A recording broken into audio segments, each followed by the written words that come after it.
Hey guys, welcome. We're here at DreamHack SC2 Masters Valencia, and we are here with the legendary Alex Sunderhaft. Neeb, how's it going, dude? It's going pretty good. How about you, Ravi? I'm doing well. Do I know why I'm doing so well, Alex? No, I don't. Could you tell me? I asked you know why. Okay. Well, for those who don't know, I have been asking Alex to let me interview him since 2016, and every single time he's turned me down. But finally you said yes, and I'm so grateful to have you here. Thank you so much for joining me. So for those who don't know, this is day 0. You may hear like a beeping in the background, like they're literally still setting up the venue right now. But you're here to practice. We got like brand new maps. This is the first offline event that we've had with like an open bracket and everything for such a long time. How are you feeling coming into this event?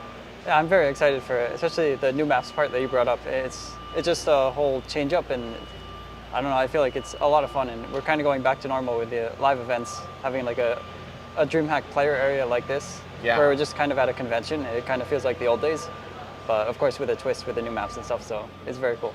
Yeah, how have the new maps been, by the way? Because I think there's like there's like two aspects to this. There's one, which is how are the maps themselves, and then the second is how has practicing the maps for a premiere event where there's literally only been custom game practice because it's not on the ladder yet. Right.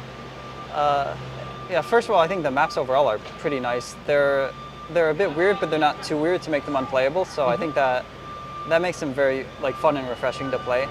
So I've been enjoying the new maps overall, and about practicing on them, I don't think it's that big of a deal, because if you want to do serious practice for a tournament, you're going to be playing a lot of custom games anyway. So yeah.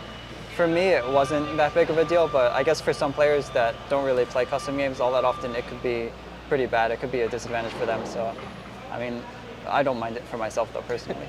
Yeah. What an interesting thing that at least like from the broadcasting perspective, that I find kind of fascinating about the new maps and stuff is there have only really been 2 EPT Cups that have shown like tournaments and stuff and other people's gameplay. So do you feel like there's kind of almost like these weird bubbles forming around like you play your custom games with like these people, so you know what like you and these people are doing on the new map, so you don't know what like everyone else is going to be doing? Yeah, it's very possible there's something like that, especially with the map Stargazers, I think it is, where it's like very weird, where you have like this you have like the in-base natural, but there's like mineral patches on it, and like the layout's really weird. There's like a watchtower that has crazy vision. Like I could definitely see something like that, where like we're playing strategies that aren't actually good, but it's just because we're the only ones playing on the maps, so we're the only ones that kind of are developing this stuff. But yeah, I could see that definitely happening. I'm excited to see how that shakes out.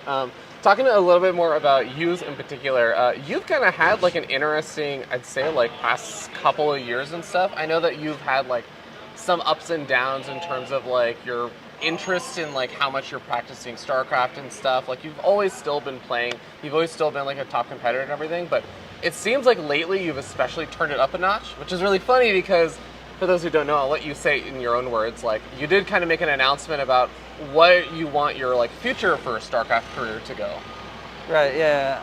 I mean, I'm starting school in August, so, but I kind of like that, because then I know that these are like my last couple of months as a full-time player, so I'm just kind of trying to get the most out of these last couple of months. And there's a ton of events. Like I'm going to be playing here, and then like I get back home, and like a week and a half later I travel to Nation Wars, and then directly from Nation Wars I travel Team America! Yes, Team America, let's go. But directly from Nation Wars I travel to Germany for Home Story Cup. So there's just a lot of stuff going on, and that's very motivating. So, and also I'm just having fun with Starcraft in general. It's fun to be a Protoss player, especially right now. You have like PvZ where you have like hero style and stuff like that. Like there's just a lot to learn and improve on with Protoss play, so that kind of helps with my motivation too, yeah. Yeah, that totally makes sense. Kind of like what sort of prompted the change for you, or like the decision to go back to school and everything? I think I was just a bit depressed from COVID. It's just kind of ruined Starcraft a little bit with no offline events. So it's kind of ironic that I choose to go to school right when offline events start back up. But I still am happy with my decision, and I think it makes the most sense to have like a sustainable path ahead of me rather than like an uncertain one with Starcraft. Yeah. Do you know what you're going to study, or still figuring that out? Yes, I'm definitely going to study computer science. It's what my brother studied, and he's currently a software engineer at Amazon, so he's doing pretty well. He seems to enjoy it, so he kind of convinced me to follow him and just do that. Well, you know that I am fully in support of Yes. software development career and everything. That's awesome. Cool. Well, I guess one of the other things I just want to kind of touch upon that you mentioned was just like having a lot of fun with Protoss and stuff right now. This is like a little bit of a niche topic and stuff, but what do you feel like has changed? Like if you had to vocalize what's interesting about like Protoss to play right now and like the current ongoing styles? I think first I'll talk a bit about PvP. I think PvP is very fun to play if you can avoid like the 1 gate expand stuff. It kind of ends up in a situation where it's like Stalker Disruptor, but you can also play like non-disruptor styles, and there's really no perfect answer or clear answer on what's the best way to play. So you're kind of just like throwing punches at your opponent, and they're throwing punches at you, and you're kind of like, it always ends up where you kind of like, it gets into like a scrappy game where you're like getting down and dirty with your opponent, and you're just throwing punches and taking punches, and because there's no like theoretical way to win where you just like sit back and I'm gonna camp or do something like that. So it just PvP, it just always ends up in like a nice fun mid game, and I like that. And then also PvZ with change to like Zergs can't really queen walk, and we can just make a couple of oracles and defend everything. So now we can play like hero style with lots of gateway units, so just fast fourth base, and in general like that.